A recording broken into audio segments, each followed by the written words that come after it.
Bonjour et bienvenue, bonjour à vous toutes et à vous tous. C'est le président de l'Assemblée de Corse que nous recevons aujourd'hui. Bonjour. Bonjour.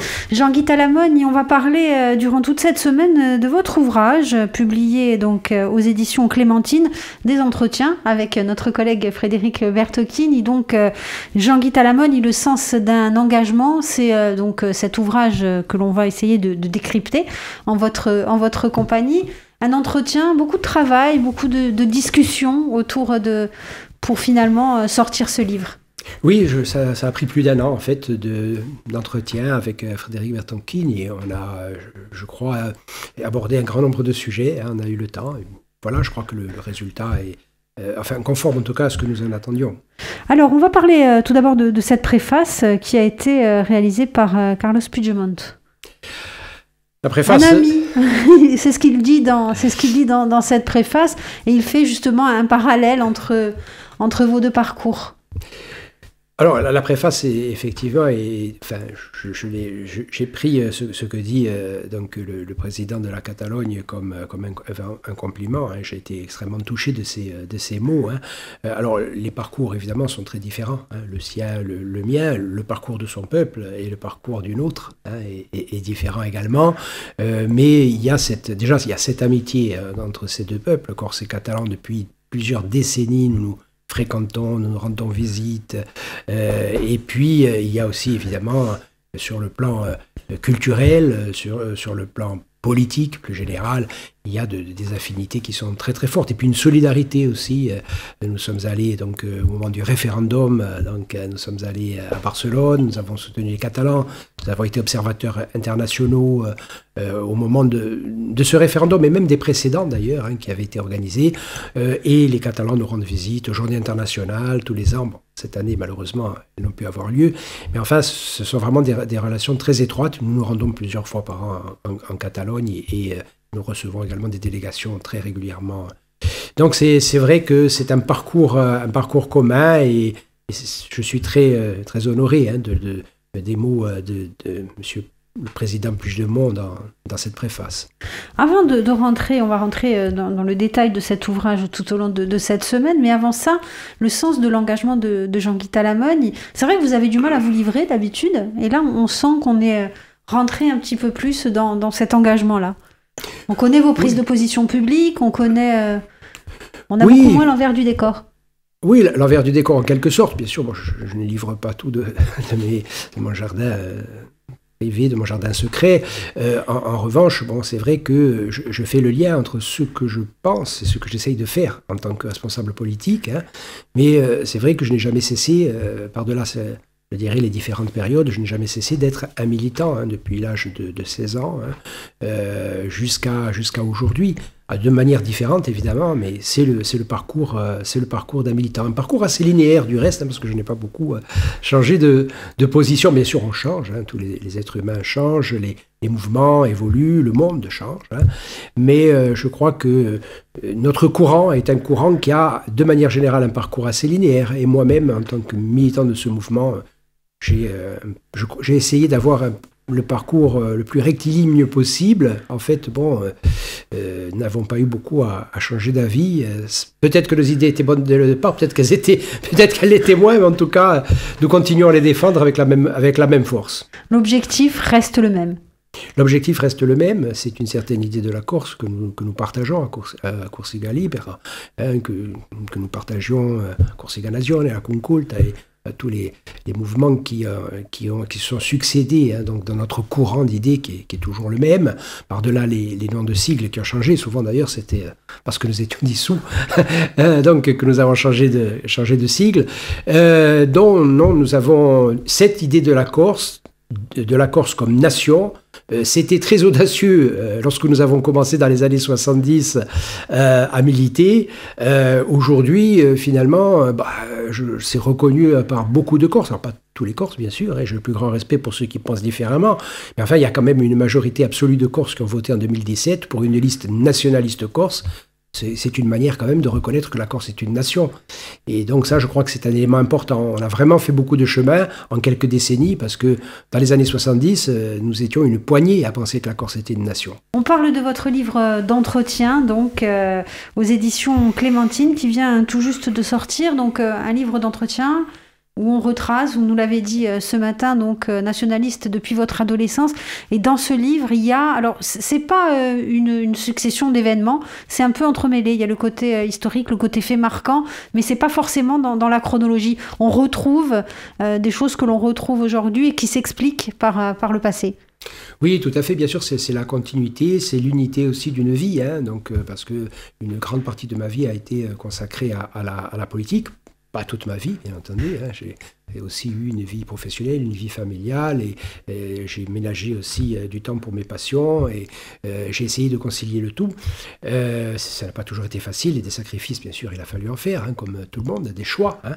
Mais oui, effectivement, je crois qu'il y a une certaine unité, et ce qu'on voit quand même en lisant, je l'ai parcouru, donc il y a peu de temps, donc ce livre, on voit quand même cette unité, elle apparaît. Le lien, ce qui est important pour moi, c'est le lien entre les idées et la pratique politique, hein, et l'action. Hein. Je pense qu'il ne faut pas naviguer à vue quand on fait de la politique, ça n'est pas, c'est pas ma conception de la politique, tout simplement. Hein. Donc moi j'ai un certain nombre de principes auxquels je crois, des convictions, qui ne sont pas partagées par tout le monde, mais en tout cas, ces convictions sont, je crois, expliquent mon action politique sans contradiction majeure, il me semble. Il y a cette majorité absolue donc, qui arrive à l'Assemblée de Corse, mais il y a eu beaucoup de dates marquantes que l'on retrouve dans ce livre aussi. Des dates que l'on ne peut pas oublier. Il y a, oui, un grand nombre de dates qui nous ont marqué, qui ont marqué le parcours de notre mouvement, et aussi nos parcours personnels, hein, bien sûr. C'est vrai, les premiers temps du militantisme, enfin, même si moi-même je suis pratiquement tombé dedans, comme on dit, parce que j'étais tout enfant. Mais bon, c'est vrai que j'ai commencé à militer, hein, donc dès l'adolescence. Évidemment, j'avais été marqué par Alire il y a quelques mois avant mon adhésion au mouvement. Et mon adhésion, c'était une adhésion au mouvement de la lutte et libération nationale, hein, puisque le FLNC venait d'être créé, et donc je suis rentré à l'ULC, qui était le syndicat de lycéens créé par le FLNC. Hein. Donc, comme la CSC ensuite a pu accueillir les étudiants qui partageaient notre point de vue, enfin, non pas ensuite, dans l'ordre chronologique, la CSC a été créée antérieurement, puis il y a eu la CCN, il y a eu toutes sortes de sigles qui se sont succédés, mais c'était en fait la partie des nationalistes qui soutenaient le FLNC, très clairement. Voilà. Et ça n'était pas la totalité des militants nationalistes, puisqu'il y a toujours eu ces deux courants, encore aujourd'hui. Et moi, dès mon adolescence, j'étais dans un des deux courants, et je n'ai pas changé. Est-ce qu'aujourd'hui, quand on lit cet ouvrage, peut-être on peut réinterpréter certains faits qui se sont déroulés du point de vue du lecteur? Est-ce qu'il y a Sans doute. Je crois qu'il est bon de revenir en arrière, comme nous le faisons avec Frédéric Bertocchini dans cet ouvrage. Nous avons d'ailleurs aussi évoqué des périodes très sombres, les années 90. Voilà, ce qui s'est passé, la façon dont nous avons réagi, la façon dont nous avons traversé cette période très difficile. Et puis des périodes plus heureuses, comme l'accession aux responsabilités il y a 5 ans. Voilà, donc il y a tout ça dans ce parcours, avec évidemment son lot de joie, de tristesse, de drame, d'erreurs aussi, hein, il faut bien le dire, d'erreurs collectives, parfois aussi d'erreurs individuelles. Bon, voilà, et tout ça, je veux dire, est à assumer collectivement, et à titre personnel, moi j'assume tout. J'assume le conflit qui nous a opposés à Paris pendant des dizaines d'années, les formes de ce conflit, je les assume aussi. Et aujourd'hui, j'assume aussi la situation qui est la mienne, qui est très différente.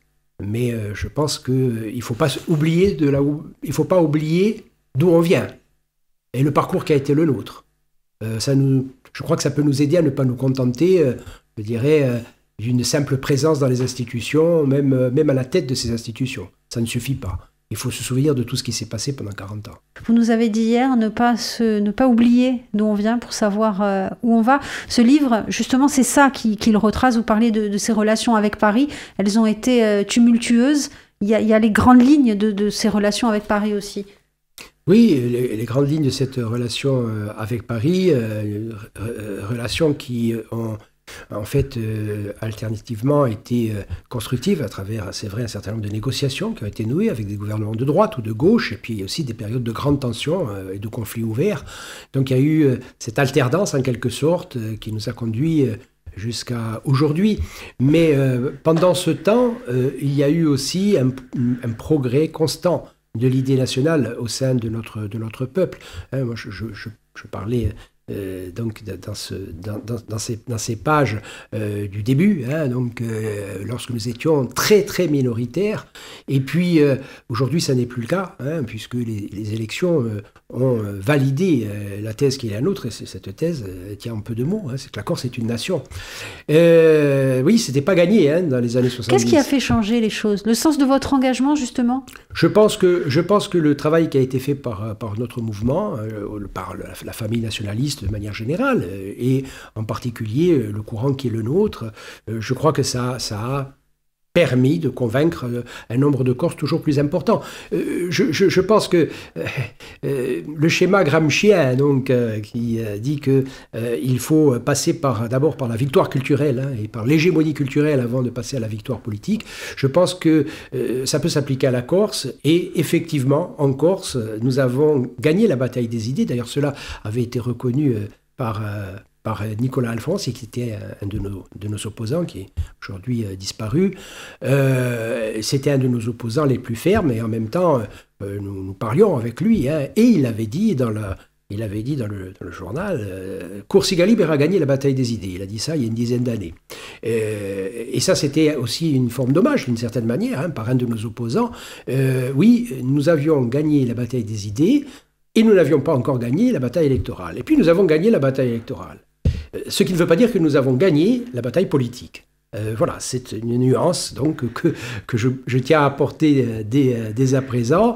Mais effectivement, je crois qu'aujourd'hui, le projet de société que nous portons autour de la culture de la langue corse, d'un développement maîtrisé, d'un développement identitaire, respectueux de notre environnement, la valorisation de cet environnement, de cette identité, bien entendu, les prisonniers, leur libération, cela va sans dire, puisqu'ils sont partie prenante ils ont été donc partie prenante de cette lutte, et donc ils doivent faire partie de la solution, c'est tout à fait évident, et les anciens prisonniers aussi du reste, je pense aux Figettes et à toutes ces problématiques. Bon, voilà, mais tout ça n'est plus vraiment discuté au sein de la société corse. Enfin oui, il y a encore des minorités qui pensent autrement, mais la grande majorité des Corses adhèrent à ce projet global de société. Donc c'est une victoire culturelle. Encore une fois, la victoire culturelle ne suffit pas, puisque nous avons Paris qui s'oppose résolument, je dirais, à ce que nous voulons faire, alors que nous bénéficions d'un assentiment majoritaire des Corses. C'est un déni de démocratie, mais en tout cas c'est une réalité pour nous, et nous sommes responsabilité à la collectivité, et nous avons du mal à avancer parce que Paris bloque toutes nos initiatives. Bon, ça c'est un problème, effectivement, qu'il faut traiter maintenant. Est-ce que d'avoir gagné la bataille électorale, ça n'a pas fait abandonner certaines idées sur le bord du chemin? Je ne crois pas. S'agissant de Corsica Libera, bon, nous avons, c'est vrai, été depuis au moins 2 ans et demi maintenant un peu critiques sur certains aspects de l'action de notre majorité. Donc, nous sommes partie prenante, et en même temps, nous disons à nos partenaires, attention, il faut effectivement peut-être aborder les choses différemment, s'agissant notamment de notre rapport à l'État. On ne peut pas se contenter de faire des propositions pertinentes et d'enregistrer le refus de l'État. Je pense qu'il faut aller aujourd'hui plus loin, et c'est ce que je propose pour ma part aujourd'hui déjà au sein de Corsica Libera, mais je pense que à Corsica Libera, il n'y aura pas de difficulté majeure pour avoir un consensus sur ce point, mais il faut également en discuter avec nos partenaires du PNC, de FEMA-Corsica. Comment fait-on? Moi je dis, il faut simplement aujourd'hui passer outre les refus de l'État. C'est-à-dire que lorsqu'il y a quelque chose en quoi nous croyons, et nous pensons que c'est l'intérêt des Corses, je pense par exemple à la certification sanitaire pour sécuriser les arrivées en Corse aujourd'hui, période de Covid, nous l'avons dit, nous l'avons fait voter par l'Assemblée de Corse, l'État a dit non, il faut revenir à la charge, et il faut surtout surtout quelle que soit la position de l'État, il faut le mettre en œuvre. Et nous pouvons le mettre en œuvre. De la même manière et même en sens inverse, lorsqu'il y a quelque chose qui ne nous convient pas et qui est décidé par Paris, il faut que nous mettions tout en œuvre pour y faire obstacle. Alors pas tout, mais ce qui nous paraît négatif. Par exemple, bien cette histoire d'article 24 de la loi sécurité globale.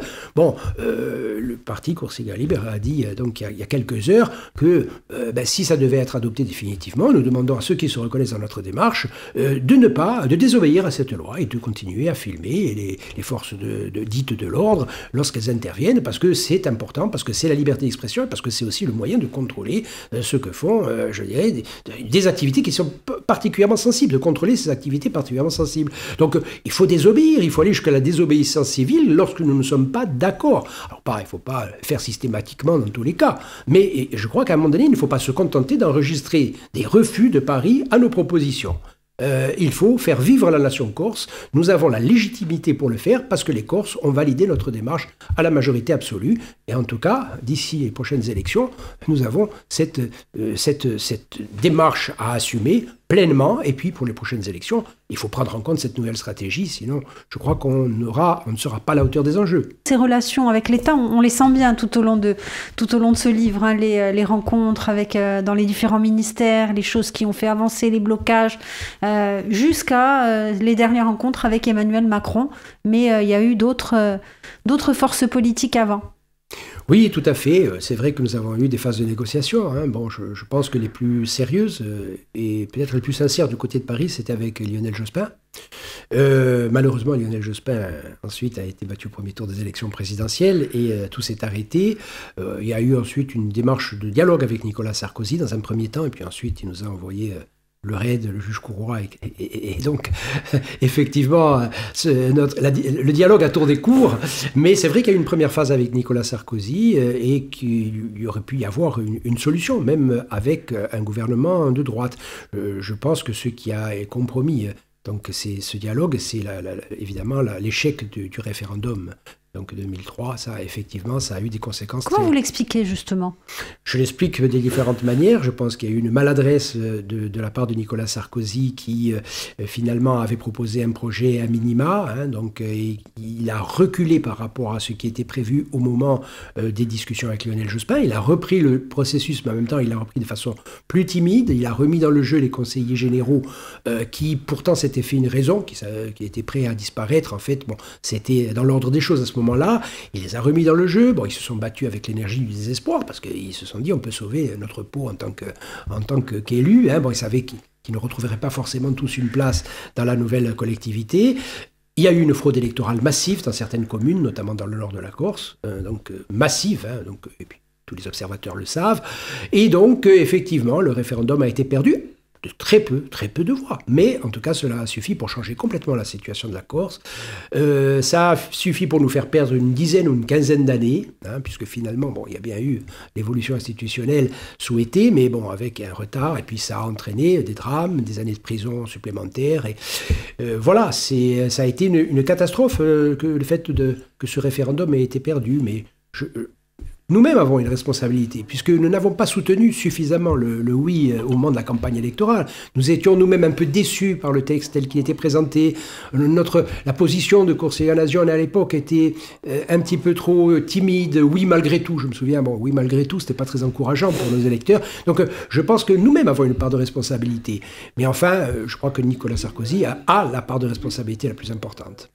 La part de responsabilité de Nicolas Sarkozy, la part de responsabilité aussi du mouvement national. On voit aussi dans ce livre, vous disiez « j'assume tout, même les erreurs ». On les ressent, ces erreurs aussi.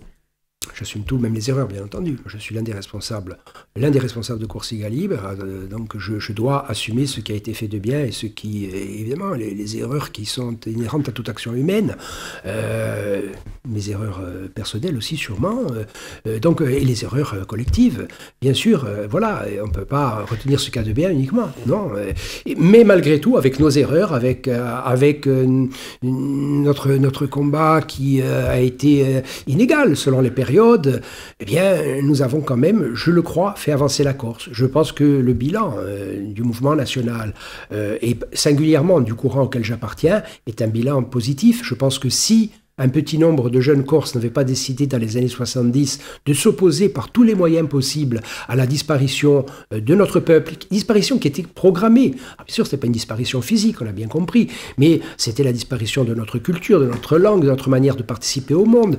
Disparition dans l'indifférence même des Corses, qui ne se souvenaient même plus qu'ils étaient une nation pour la plupart. Moi, j'ai connu cette période-là. C'était très difficile de plaider. Aujourd'hui, nous avons les enfants de ceux que nous n'avons pas réussi à convaincre à l'époque. Nous avons leurs enfants dans le mouvement national avec nous.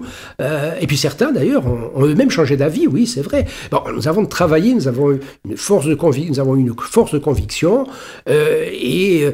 Aujourd'hui, l'importance de la langue corse, par exemple, c'est quelque chose qui ne fait plus l'objet d'une discussion. Le problème, c'est que les pratiques langagières ont continué à décliner. Ça, c'est un problème. Mais je veux dire, la prise de conscience, elle est évidente, parce que dans les années 70, il y avait des responsables corses qui disaient en langue corse, dans un corse parfait, ma un giovanunda non parla ugurso, on parla del francese, on parla de l'inglese, ma ugurso un giovanunda. Et donc c'était des corsophones naturels qui dénigraient leur langue, qui dénigraient leur culture, qu'ils disaient et qui croyaient qu'elle n'avait aucune valeur. C'est un peu le complexe du colonisé qui a été très bien analysé par Albert Memmi. Je crois que aujourd'hui, il n'y a plus personne qui dirait ça. Personne dirait ça sert à rien d'apprendre la langue corse. Mais entre-temps, le nombre de locuteurs a baissé considérablement. Et donc, on est devant cette espèce de paradoxe. La langue corse fait l'objet d'un assentiment général. Elle est défendue sur tous les bancs, la gauche, la droite, les nationalistes, heureusement. Bon, mais il nous faut les moyens pour sauver la langue corse. Donc, je pense, cette co-officialité qui est nécessaire et pas suffisante.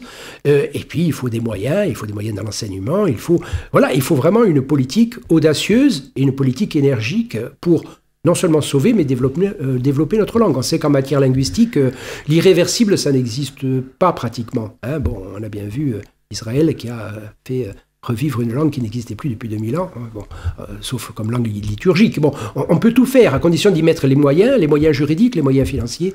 Est-ce que ça peut être une méthode pour mieux comprendre le problème corse ? C'est un angle de vue. Ça n'a pas de prétention à l'objectivité. Donc c'est un parcours et c'est un angle de vue particulier, c'est le mien, celui d'un militant, celui de quelqu'un d'engagé. Et donc ça n'est pas un ouvrage scientifique. C'est très clair. En revanche, il a été composé avec sincérité. C'est-à-dire que j'ai dit ce que je pensais. Voilà, je n'ai pas dit de mensonge. Mais c'est un angle de vue, évidemment. Quelles sont les périodes, justement, qui sont évoquées dans ce livre et qui vous ont le plus marqué ? Bon, il y en a beaucoup, mais... il y en a beaucoup. 40 années à peu près de militantisme, ça n'a pas été, évidemment, un long fleuve tranquille. Aujourd'hui, beaucoup plus, d'ailleurs, que 40 années, parce que le temps passe, 76, c'est loin. Non, je crois que toutes les périodes ont eu leur importance. Après, il y a eu des périodes qui ont été tristes, qui ont été dramatiques, des périodes qui ont été heureuses. La dernière en date, évidemment, celle qui a marqué les esprits ces dernières années, c'est l'accession des nationalistes au pouvoir, 2015. Puis 2017, avec la majorité absolue. À ce moment-là, on pouvait penser que nous étions sur le point de changer radicalement les choses en Corse. Tel n'a pas été le cas. Même si le bilan mérite d'être fait de manière méthodique, même s'il faut dire aujourd'hui que s'agissant de la gestion de la collectivité de Corse, les choses ont été faites de meilleure manière que par les mandatures précédentes. Et de ce point de vue-là, je pense que le président du conseil exécutif, son conseil exécutif, ont fait les choses dans un esprit de rigueur, de probité inédite, même si je ne veux pas accabler les mandatures précédentes, parce que les hommes politiques ont tous leurs qualités, leurs défauts et leur part de sincérité. Mais enfin, je crois que de ce point de vue-là, il y a eu un progrès depuis 2015. En revanche, nous n'avons pas été élus que pour gérer, nous avons été élus pour gouverner, nous l'avons dit, au Governo Gursu. Est-ce que nous avons gouverné ? Je répondrai non. Est-ce que le Conseil exécutif a gouverné la Corse ? Est-ce que notre majorité a gouverné la Corse ? Non. L'État a confisqué immédiatement le pouvoir que venait de nous remettre le peuple par le suffrage universel, et nous n'avons pas gouverné. Alors, c'est vrai que dans un premier temps, on pouvait s'attendre à ce que Paris accepte de reconsidérer les relations entre la Corse et l'Hexagone, compte tenu du fait qu'une majorité, surtout en 2017, une majorité absolue de Corse avait voté pour la nation corse, pour une liste nationaliste. Bien, mais ça n'a pas été le cas, et je crois que face à ce refus, nous n'avons pas été suffisamment fermes collectivement. Corsica Libera n'a pas cessé de le dire, le parti Corsica Libera, moi-même. Bon, nous avons attiré l'attention de nos partenaires. Ça fait 2 ans et demi que nous le répétons. Nous allons le répéter encore dans les temps à venir. Nous discutons, nous dialoguons avec nos partenaires, bien sûr. Mais aujourd'hui, il faut bien définir une nouvelle stratégie. Parce qu'on ne peut pas se contenter d'enregistrer des refus, ce que nous faisons. Voilà. Il faut mettre en œuvre. Encore une fois, il faut faire ce que nous pensons bien pour la Corse, avec tous les moyens qui sont à notre disposition, et nous en avons. Nous avons des moyens institutionnels, la collectivité bien sûr, mais les mairies que nous avons également des élus dans les chambres consulaires, nous avons même des nationalistes de Corsica Libera, président de chambre, nous avons évidemment la force militante, nous avons la mobilisation populaire qui peut toujours être provoquée, nous avons des syndicats qui travaillent dans le même sens que nous, qui défendent les salariés, les travailleurs indépendants et tout. Si nous avons tous ces leviers et que nous les mettons en œuvre, je crois que nous pouvons faire un certain nombre de choses et que nous pouvons nous opposer à un certain nombre de choses. Et donc l'État, il ne faut pas le laisser dérouler sa stratégie en Corse, tout simplement. Il faut à un moment donné bloquer, alors pas tout, mais bloquer ce qui ne nous convient pas, ce qui n'est pas conforme aux intérêts de la Corse, et il faut faire ce qui nous paraît nécessaire, y compris si l'État s'y oppose. Et il faut aller jusqu'à la désobéissance civile. En tout cas, c'est ma conviction, une conviction que j'essaye de faire partager déjà à Corsica Libera, et je crois que ça c'est en bonne voie, mais également à nos partenaires. On ne peut pas continuer comme ça, on ne peut pas refaire pendant... je ne sais pas si les Corses nous font à nouveau confiance dans les mois à venir, et je ne crois pas qu'il soit bon de partir pour refaire la même chose pendant 5 ans. Ce serait, à mon avis, extrêmement préjudiciable à la Corse. Même si nous gérons mieux que les autres, ça n'est pas suffisant. Il faut changer la vie des Corses, il faut gouverner, il faut que les marqueurs de notre mouvement, que les marqueurs de la justice sociale, que les marqueurs de la défense de notre terre, il faut qu'on les retrouve beaucoup plus franchement dans notre action politique. Voilà ce que alors, je comprends bien la déstabilisation due au fait que Paris a dit non à tout, alors que on s'attendait peut-être, certains d'entre nous s'attendaient peut-être à ce que Paris dise bon, ben finalement, si les Corses veulent aller dans le sens de leur autonomie dans un premier temps, puis ensuite on verra. Non, Paris a dit non, vous êtes des Français comme les autres, vous êtes comme les Ardéchois, comme les Lyonnais, voilà, vous allez faire exactement les choses de la même manière, vous êtes un territoire, vous êtes des élus locaux, etc. Et nous, face à cette provocation, nous n'avons pas été à la hauteur des enjeux. Et donc, il faut nous hisser à la hauteur des enjeux Et je pense que c'est ça le débat d'aujourd'hui. C'est le seul débat qui vaille. C'est pas savoir si on va faire des élections premier tour, deuxième tour, les unions, les places. Non, d'abord, c'est la stratégie. Vous parliez ce matin justement de cette séance d'installation, votre discours en langue corse, c'est vrai qu'il avait beaucoup marqué et vous êtes resté étonné, c'est ce que vous expliquez en fait, qu'on se soit plus focalisé sur la forme entre guillemets donc de la langue, alors qu'il y avait des propos qui pouvaient être peut-être beaucoup plus violents entre guillemets toujours à l'intérieur. Alors violence non, il n'y avait nulle violence dans mon discours, et il n'y en a jamais d'ailleurs, parce que je ne suis pas quelqu'un par nature violent. Je crois être très mesuré, alors pas modéré, non, parce que modération, je veux dire, ça ne peut pas être non plus un principe absolu. Être modéré, ça dépend il y a des situations qui imposent la modération et d'autres qui, au contraire, ne permettent pas la modération. Moi, j'essaye d'être mesuré en fonction des situations. Aujourd'hui, nous sommes dans une situation où on nous refuse la démocratie la plus élémentaire, c'est-à-dire prendre en compte le résultat des élections. Donc on ne peut pas être modéré face à une situation comme ça, on doit être ferme. Donc le discours de 2015 était un discours évidemment de victoire, mais c'était un discours en langue corse qui me paraissait tout à fait naturel. Un responsable corse, nationaliste de surcroît, qui accède à la présidence de l'Assemblée de Corse, s'exprime en langue corse. Bon, rien que de très normal. Les Catalans parlent catalan devant leur parlement, et Madrid, qui n'est pas pourtant qui n'est pas tellement bienveillante, hein, donc à l'égard des Catalans, ben ça, on ne leur conteste pas le fait de parler leur langue dans leur parlement. Et là, c'est vrai que le fait que je parle corse, donc dans ce discours d'investiture, ça a déclenché une véritable hystérie. Il y a même un responsable du mouvement Debout la France qui a dit que je méritais la prison pour avoir fait ça.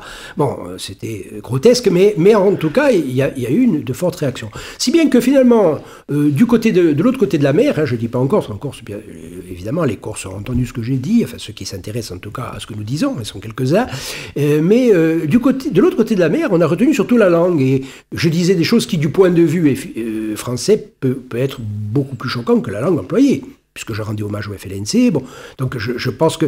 Mais ils ne l'ont même pas compris, hein, malgré la traduction en français et en anglais qui a été distribuée aux journalistes, c'était la langue, donc ça veut dire que... Et là, on voit vraiment que la langue est une question, pour Paris, d'ordre théologique. Je veux dire que là, vous touchez à quelque chose qui fait partie des fondements de ce qu'ils sont. Et il y a cette espèce de paranoïa à l'endroit de la question linguistique. Tout ce qui n'est pas le français est à proscrire comme menaçant la langue française, sauf, bien entendu, la langue des forts, de ceux qui sont forts, c'est-à-dire les multinationales. Elles peuvent parler leur langue. Et ceux que l'on n'autorise pas pour les Corses, pour les Polynésiens, et que l'on fait sanctionner, y compris par les tribunaux, ça a été le cas notamment pour le tahitien, eh bien, on le permet pour l'anglais. Et on permet évidemment au conseil d'administration de se tenir en anglais, à certaines écoles à Paris de faire les cours en anglais.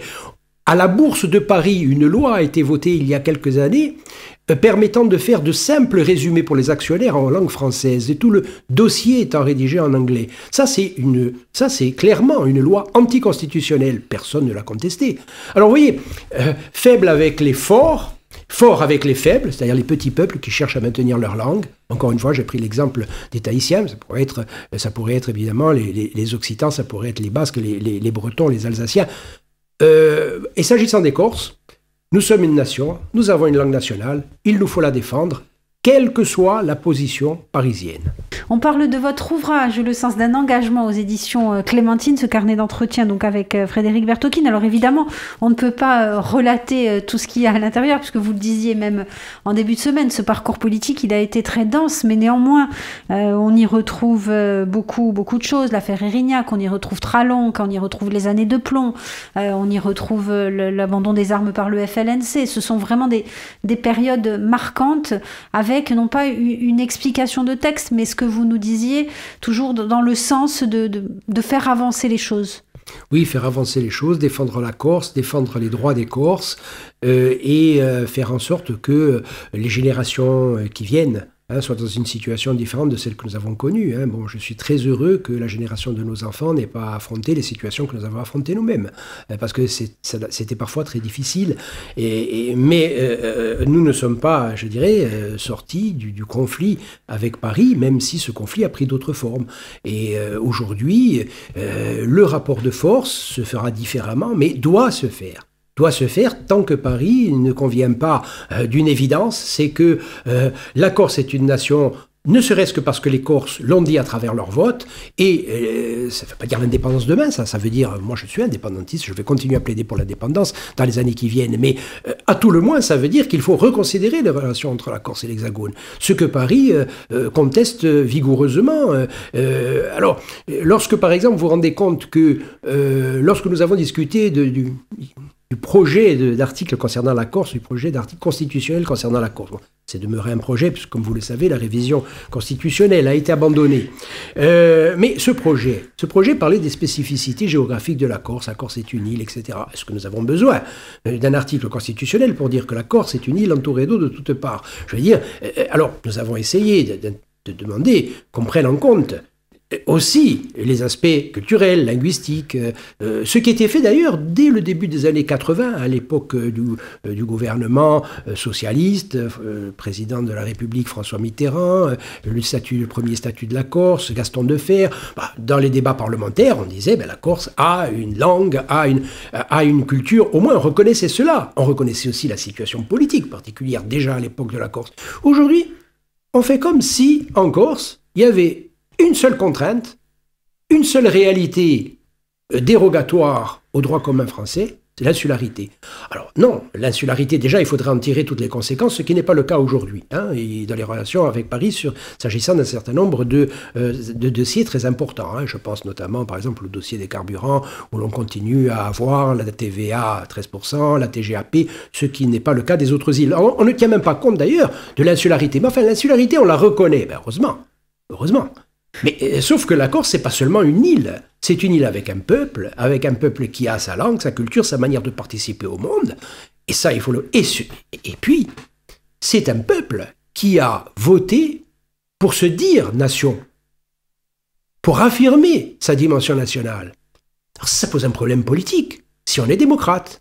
Et si on n'est pas démocrate, on continue comme ça. Je dis qu'aujourd'hui, le gouvernement français et le président de la République française ne se comportent pas comme des démocrates. Est-ce que le conflit aujourd'hui a changé ? Le conflit a changé, bien sûr, puisque les moyens employés ne sont plus les mêmes. Il y a eu la décision de portée historique du FLNC en 2014, la sortie de la clandestinité. Je pense pas qu'il soit question de revenir en arrière par rapport à ça. En tout cas, nous demeurons solidaires de cette décision du FLNC. Mais ça ne veut pas dire que le conflit est terminé. Ça ne veut pas dire que de nouveaux rapports de force ne sont pas à construire. Moi, je lis, par exemple, pour le président du conseil exécutif, avec lequel je dialogue, bien entendu, qui dit dans le journal « Je ne souhaite pas entrer dans un bras de fer avec Paris ». Et d'un autre côté, il dit « Mais il faut aller plus vite, plus loin, plus fort ». Bon, très bien, on est à moitié d'accord. Il faut aller plus vite, plus loin, plus fort. Mais comment ? Et simplement parce qu'à travers un bras de fer, chaque fois que c'est nécessaire, encore une fois, pas pour le plaisir, pas de façon générale, mais lorsque nous ne sommes pas d'accord avec ce que fait Paris, il faut s'y opposer. Lorsque nous avons l'intention de faire quelque chose, que nous pensons que c'est bon pour la Corse, il faut le faire. Et s'il faut désobéir, y compris à la loi, il faut le faire. Et il faut le faire avec tous les moyens qui sont les nôtres. Et nous avons beaucoup de moyens aujourd'hui, beaucoup plus que nous en avions dans les années 70. Cet entretien donc, qui permet de retracer tout le parcours de la Corse à travers le vôtre aussi, à travers le sens de cet engagement comme le sous-titre de cet ouvrage. Est-ce que vous diriez que les hommes politiques français que vous avez eu à affronter ou avec lesquels vous avez dû discuter des affaires de la Corse étaient plus politiques à l'époque ? Est-ce que la discussion était plus politique qu'elle ne peut l'être aujourd'hui avec Emmanuel Macron qui, comme vous disiez, lisse un peu et glisse un peu sur tout? Je pense qu'effectivement, il y a eu des hommes politiques qui ont été plus ouverts, qui ont cherché des solutions aux problèmes corses. Même les opposants d'ailleurs. Bien entendu, nous avons discuté avec des gouvernements de droite, des gouvernements de gauche. Bon. Aujourd'hui, en fait, le problème, c'est que le problème corse n'est plus un problème que pour la Corse, semble-t-il. Et je pense qu'il faut agir d'une manière telle que le problème corse soit aussi un problème pour Paris. C'est essentiel. Et c'est la raison pour laquelle je dis, lorsque nous ne sommes pas d'accord, il faut nous opposer à ce qui est décidé à Paris. Lorsque nous ne sommes pas d'accord. Et aujourd'hui, on a finalement un président de la République que nous avons rencontré, qui d'ailleurs n'a pas spécialement été agressif à notre endroit. Le président du conseil exécutif et moi-même l'avons rencontré très longuement. On dirait qu'il ne manquerait plus que ça, qu'il soit agressif, compte tenu de la situation actuelle. Mais je veux dire que on sent que pour Emmanuel Macron, et pour ses ministres également, puisque ce sont ses ministres, la Corse, finalement, est rentrée dans la normalité française. Alors, il y a bien des nationalistes qui sont installés dans leur petit précaré, la collectivité de Corse. On essaye d'ailleurs de grignoter, de temps en temps, les services de l'État essayent de grignoter, y compris nos compétences statutaires. Bon, alors, évidemment, il y a des tensions, mais tout ça relève de la gestion. Nous sommes dans un coin du ring, et non, je crois qu'on ne peut pas accepter cela. Je pense que ce système-là, avec ce système-là, il faut qu'il y ait une rupture. Il faut que nous réapproprions le pouvoir que les Corses nous ont donné en 2015 et en 2017. Le pouvoir réel, le pouvoir de gouverner, et pas seulement celui de gérer. Et pour cela, effectivement, il y a une certaine fermeté à mettre en œuvre, mais je pense que nos partenaires du PNC, de FEMAGOR, peuvent en convenir, parce qu'eux-mêmes ne peuvent pas être satisfaits de la situation actuelle. Nous avons gagné les élections et cette victoire a été confisquée. Non, je pense qu'aujourd'hui, il faut dire à Paris, vous n'allez pas faire comme si les Corses n'avaient pas voté. Alors ensuite, il va y avoir d'autres élections, mais attention, Si on se contente d'aller aux élections, même si nous avons la possibilité d'avoir à nouveau la confiance des Corses, et même si nous avions une confiance encore supérieure en nombre de voix ou en pourcentage, ce qui sera pas facile, hein, je vous le concède, mais en admettant même que nous fassions 99% des voix, mais Paris n'a pas du tout en l'état l'intention de prendre en compte le résultat des urnes. C'est très clair, vous êtes des élus locaux, nous dit-on, vous avez été élus, très bien, félicitations, vous siégez à l'Assemblée de Corse, siégez au Conseil exécutif, et vous avez vos compétences. Mais non, c'est pas ça.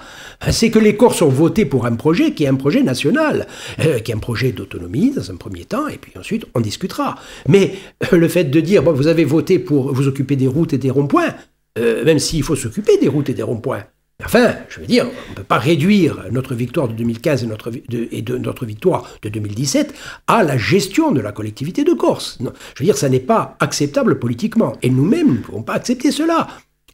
Donc voilà, je pense qu'il y a aujourd'hui une nouvelle stratégie à mettre en route pour contraindre Paris à revenir autour de la table de discussion pour changer les relations entre la Corse et Paris. Le processus de Matignon, même s'il a débouché sur peut-être moins de compétences, mais il était plus politique. Bien entendu. Mais bien entendu, le processus de Matignon reconnaissait la dimension politique du problème corse. Alors, c'est vrai qu'il n'a pas pu aller à son terme, mais il y avait une reconnaissance explicite. Mais même, d'ailleurs, dans les années 80, le premier statut de la Corse, mais il suffit de lire les débats parlementaires, c'était tout à fait clair. Alors qu'aujourd'hui, on vous dit, non, mais c'est vrai, vous avez des problèmes, parce que vous êtes une île, alors il y a le transport, mais donc l'économie, bon, oui, mais ça, c'est bien sûr, nous sommes une île, il y a des problèmes, il y a des contraintes pour les entreprises, d'où le statut fiscal et social que nous avons élaboré, que Paris n'a même pas regardé. Hein, donc malgré les promesses du ministre Le Maire il y a 2 ans de cela. Donc oui, il y a tout ça, mais il n'y a pas que ça. Il y a un peuple avec une volonté politique affirmée de manière démocratique. En réalité, nous avons obtenu plus à une époque où nous étions minoritaires et où il y avait, il est vrai, la lutte armée, que aujourd'hui, en étant majoritaire à la majorité absolue et sans la lutte armée. Pourtant, pendant des dizaines d'années, on nous a dit on ne peut pas trop discuter avec vous parce que finalement, même si vous avez de bonnes idées peut-être, mais vous êtes violent, 2, vous êtes minoritaire. Et effectivement, il y avait c'était une minorité de Corses qui épousaient nos idées. Et puis, il y avait la lutte armée. Et puis aujourd'hui, c'est plus la même chose. Parce que nous sommes majoritaires et il n'y a plus la lutte armée. Mais alors aujourd'hui, on nous dit mais vous êtes des élus locaux, vous savez. Mais... Non mais attendez, je pense qu'à un moment donné, on ne peut pas accepter la situation qui nous est faite. Quand je parle de déni de démocratie, ce n'est pas une formule, c'est une réalité. Et lorsque nous exposons, à l'occasion de réunions internationales, en Europe et ailleurs, lorsque nous exposons la situation de la Corse, mais c'est vrai que souvent, là, on nous dit, mais la France qui donne des leçons de droits de l'homme au reste de l'humanité, finalement, méprise les revendications démocratiquement exprimées par un petit peuple placé sous sa tutelle. Je pense que ça n'est pas bon pour la France non plus. Et je pense que ça n'est pas acceptable. Et je pense que nous ne devons pas l'accepter. Comment vous avez vécu Tralonca ou l'assassinat du préfet Erignac ? Tralonca, c'était en fait une démonstration de force du FLNC. Donc il y avait eu Borgo aussi, donc une démonstration de force qui, du reste, préfigurait dans l'esprit de tous un dialogue avec le gouvernement français. D'ailleurs, les réactions des membres du gouvernement dans les heures qui ont suivi Tralonca montraient bien qu'ils n'étaient pas scandalisés par ce qui se passait, c'est le moins qu'on puisse dire. Et en fait, ce dialogue a fini par tourner court, et cela a entraîné la poursuite donc, de la lutte armée pendant encore de longues années. Oui, Tralonca, c'est un moment important de notre histoire collective. Alors, le préfet Erignac, ça a été évidemment un événement qui a marqué la Corse. Donc il y a eu également toutes les poursuites judiciaires qui ont été lancées, des personnes qui manifestement n'avaient strictement rien à voir, qui ont été maintenues en détention pendant des mois, qui ont perdu tout, et qui sont restés mis en examen pendant des années et des années. Bon, ce sont des choses évidemment que l'on n'oublie pas. Il y a eu des gardes à vue qui ont permis, massives, qui ont permis une radiographie totale du mouvement national. Il y a des moyens un peu démocratiques qui ont été mis en œuvre. Il y a des militants qui restent aujourd'hui incarcérés et auxquels on refuse tous les droits qui sont reconnus à tous les citoyens soumis au droit. Et ça aussi, c'est un problème dont nous discutons, dont nous tentons de discuter avec Paris, et singulièrement avec le ministre de la Justice. Donc, effectivement, cela, c'est un événement qui a changé le cours des choses, hein, c'est tout à fait exact. Et puis, il y a eu un apaisement. Il y a eu de nouveau des relations politiques entre la Corse et Paris. Et puis on a vu rebondir l'affaire Érignac, je veux dire, indépendamment de la question judiciaire, qui demeure évidemment pour nous très importante, mais sur le plan politique, on a vu rebondir l'affaire Érignac avec Emmanuel Macron, qui tout d'un coup avait l'air de dire qu'on ne pouvait pas discuter avec nous parce qu'il y avait eu l'affaire Érignac, et que nous n'avions pas assez expié les Corses, les nationalistes peut-être particulièrement, mais enfin bon, on comprend que les Corses sont tous plus ou moins complices de tout ça, et vous n'avez pas suffisamment expié. Alors, il nous dit, ah, vous voyez, à lire, il y a eu la reconnaissance de... Mais, c'est assez incroyable, parce que les prédécesseurs d'Emmanuel Macron, qui étaient aux responsabilités après l'affaire Érignac, n'ont jamais mis en avant cette affaire comme... ne permettant pas, comme un obstacle à toute discussion. Donc là, je crois qu'il y a aussi une question de mauvaise foi. Je crois qu'il faut y voir aussi, dans cette position, le poids de la préfectorale, qui est inédit. Je pense que les préfets n'ont jamais été aussi forts que depuis qu'Emmanuel Macron est président de la République. Alors pourquoi ? C'est facile à comprendre. Hein. Alors ils ont toujours été forts, les préfets, la préfectorale. Mais là, elle est beaucoup plus forte. Pourquoi ? Parce que Emmanuel Macron n'a pas un parti de gouvernement, comme le Parti socialiste à une époque, ou bien les Républicains, l'UMP, etc. C'était aussi des réservoirs de cadres, des réservoirs pour fabriquer des préfets, éventuellement. Bon, lui, il n'a pas tout ça. Il a du mal, d'ailleurs, à trouver des candidats pour les législatives qui tiennent à peu près la route. Ils ne tenaient pas tous la route, d'ailleurs. Bref, donc, il a dû s'appuyer sur la préfectorale. Et la préfectorale, voyez-vous, elle n'aime pas trop la Corse. De manière générale, je ne veux pas dire que tous les préfets sont contre les Corses, mais de manière générale, alors elle n'aime pas trop la Corse, et vous savez pourquoi ? Bien, mais aujourd'hui, nous ne pouvons pas rester dans une situation comme celle-là. Alors, je crois qu'il faut que les autorités corses, légitimes car issues du suffrage universel, imposent la prise en compte des intérêts collectifs de la Corse et ne permettent pas que l'on élude la situation politique créée par le suffrage au prétexte d'une affaire qui maintenant est une affaire ancienne. Et par ailleurs, nous devons exiger d'une même voix, les élus de la Corse, quelle que soit notre tendance politique, que l'on traite les personnes qui sont poursuivies dans le cadre de cette affaire comme des citoyens normaux, qu'on leur applique le droit. Et aujourd'hui, ce n'est pas le cas. Il y a aussi ces drames plus personnels ou ces joies plus personnelles aussi. Évidemment, les drames plus personnels, ce sont les amis que nous avons perdus, notamment dans les années 90, et puis plus tard également, en 2007, Jean-Marie Thibert. Effectivement, ce sont des drames qui marquent un militant et qui marquent un homme, et de toute évidence. Les joies, ça a été effectivement les moments où nous avons pensé que nos idées étaient en train de s'épanouir, et d'ouvrir de nouvelles perspectives pour la Corse. Alors, ça a pu être des succès électoraux, ça a pu être des manifestations populaires particulièrement réussies. Bon, voilà. Et nous avons alterné entre les moments difficiles, l'emprisonnement, la mort parfois, et puis les moments de joie. Bien sûr, c'est un parcours humain, mais c'est un parcours humain peut-être particulier lorsqu'on est engagé, oui, c'est vrai. C'est la raison pour laquelle je disais que je suis heureux que les générations d'aujourd'hui, celles de nos enfants, ne soient pas obligées de traverser tout ce que nous avons traversé. Jean-Guy Talamoni, dans ce livre, vous l'évoquez, donc il y a Ange-Marie Thibert et sa disparition, il y a les années de plomb, il y a ces drames aussi que vous avez vécus à titre politique et à titre personnel.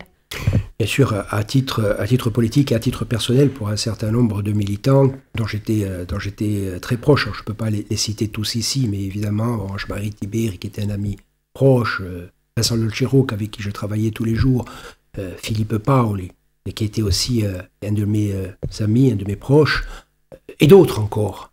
Et ça a été effectivement un drame pour le militant, mais un drame pour l'homme aussi. Et donc, c'est véritablement cette période de 40 ans que nous avons traversée avec des drames, avec aussi des moments heureux. En rendre compte, c'est aussi cela, l'unité d'une vie, l'unité d'un engagement. C'est aussi des blessures personnelles.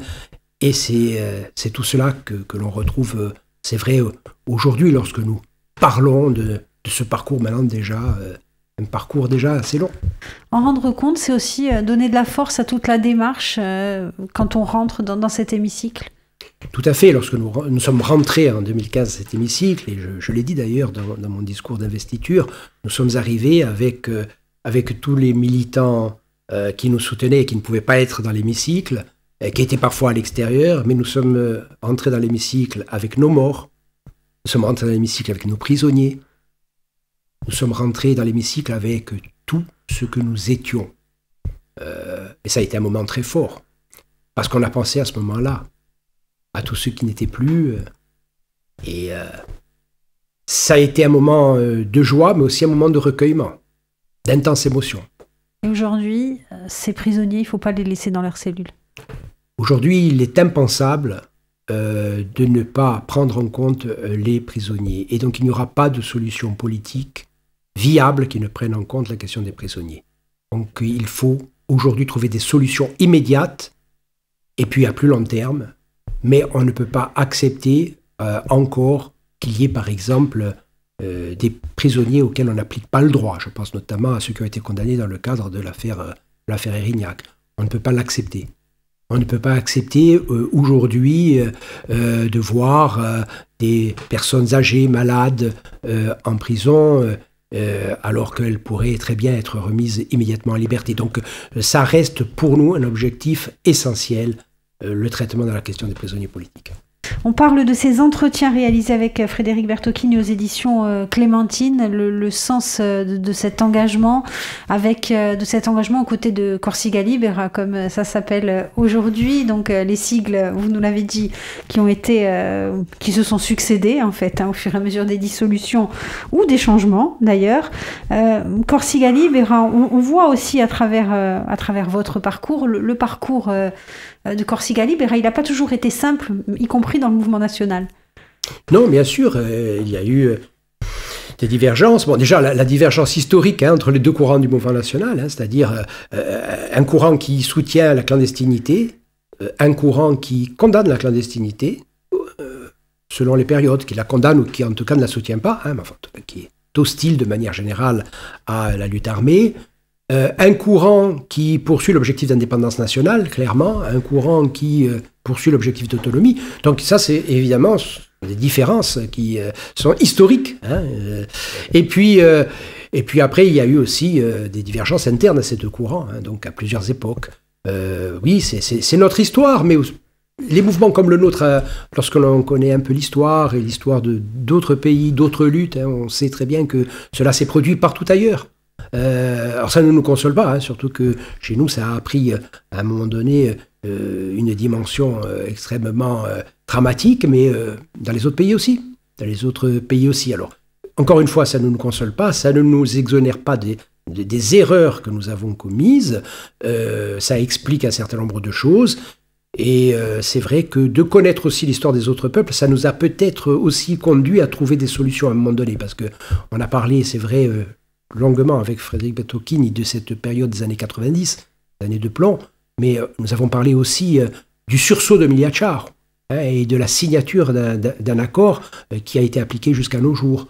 Donc peut-être sommes-nous sortis de ces difficultés extrêmement lourdes de manière peut-être plus rapide que d'autres peuples. On sait très bien que certains peuples ont eu... Alors bien entendu, ça n'est pas une manière de se consoler, ça n'est pas une manière de s'exonérer. Non, il faut avoir un regard lucide sur nos erreurs. Voilà, moi je crois l'avoir et j'ai reconnu que ces erreurs, même s'il y a eu des manipulations, bon, c'est vrai, l'État français n'était pas extérieur à ce qui s'est passé, mais c'est nous qui sommes tombés dans le piège. Et ça, c'est une erreur qu'il nous faut aujourd'hui reconnaître et assumer à titre collectif. Est-ce que justement votre passion pour l'histoire, pour la culture aussi, ont permis de faire avancer les choses, de faire avancer le débat ? En tout cas, ça m'a permis à moi de me faire des convictions dans certaines situations. Oui, moi j'ai toujours fait le lien en ce qui me concerne. Moi, je suis un des militants du mouvement national. En ce qui me concerne, j'ai toujours fait le lien entre mes lectures, entre ma connaissance que j'essayais d'avoir, la connaissance que j'essayais d'avoir, y compris en me rendant sur place, visiter des peuples qui avaient les mêmes difficultés que les nôtres, des difficultés similaires. Bon, mais oui, c'est vrai, il faut faire le lien entre la connaissance que nous avons de certaines problématiques et son action. Et bien sûr, sinon on navigue à vue, et la politique, c'est pas naviguer à vue. On parle de ce livre paru aux éditions Clémentine, des entretiens avec Frédéric Bertocchine, mais vous, ce livre, vous le définiriez comment ? C'est un livre d'entretien sur un parcours assez long, donc c'est vrai que ça permet de donner, comme l'indique le titre, le sens de mon engagement. Enfin, c'est un éclairage, bien sûr qu'on ne peut pas tout dire parce qu'il faudrait à ce moment-là faire plusieurs livres. Bon, et puis j'espère que ce n'est pas le dernier que je publie. On ne sait jamais. Oui, c'est un éclairage, encore une fois, qui ne prétend pas l'objectivité. Je ne suis pas objectif, mais c'est une subjectivité assumée et je crois honnête. On voit ce parallèle justement tout au long de votre parcours avec ce qui a pu se passer en Corse. Oui, tout à fait. Bon, c'est vrai que ce parcours rencontre l'histoire contemporaine de la Corse et on peut... je pense que d'autres se reconnaîtront dans ce parcours ou dans des séquences de ce parcours. C'est vrai que ce parcours a été un parcours personnel, mais en même temps, il a rencontré d'autres parcours, parfois des parcours parallèle, du début jusqu'à la fin, ça existe. Des militants qui ont été à mes côtés, ou j'ai été à leur côté depuis le début, et nous sommes toujours ensemble, il y en a un certain nombre. Et puis il y en a d'autres qui ont fait un petit passage dans le mouvement, puis qui se sont retirés. Moi je respecte tous les parcours, toutes les sensibilités, y compris ceux qui ont jugé bon à un moment donné de se retirer. Ce que j'accepte moins, c'est que l'on critique ce que l'on a adoré de manière injuste. Encore une fois, on peut regretter d'avoir... c'est ce que un certain nombre de militants se sont retirés et ont dit des choses très sévères sur le mouvement. Jusque-là, c'est acceptable. Mais des choses injustes, ça n'est pas acceptable. Il y a aussi des choses injustes qui ont été dites par certains anciens militants. Alors, bien sûr, il ne faut pas leur en vouloir, mais je crois qu'il ne faut pas accepter non plus des critiques injustes. Et il y a eu beaucoup de critiques injustes. Parce que ce mouvement a permis de faire en sorte que la Corse soit toujours la Corse, que le peuple corse soit toujours le peuple corse. Et encore une fois, il n'y a pas de victoire absolue dans l'avenir, le grand soir, y compris l'indépendance nationale, qui est un moment important, mais qui n'est pas la victoire définitive. On a bien vu des situations de néocolonialisme après l'indépendance. Donc c'est un moment très important, l'indépendance nationale. Mais il ne faut pas attendre l'indépendance nationale pour faire vivre la nation. La nation, il faut la faire vivre immédiatement, au quotidien. Parce qu'elle n'a pas besoin de l'autorisation de la France pour exister, la nation corse. Donc il faut la vivre, et nous sommes un certain nombre de Corses à la vivre quotidiennement. Et donc la victoire est à chaque pas du chemin. Et cette victoire, c'est d'être encore là, aujourd'hui, non pas en tant que nationaliste, mais en tant que Corse. Parce que dans les années 50 et 60, ce qui était prévu, c'est qu'il n'y ait plus véritablement de Corse, au sens où nous l'entendons. Ce livre, il va faire partie de la campagne électorale ?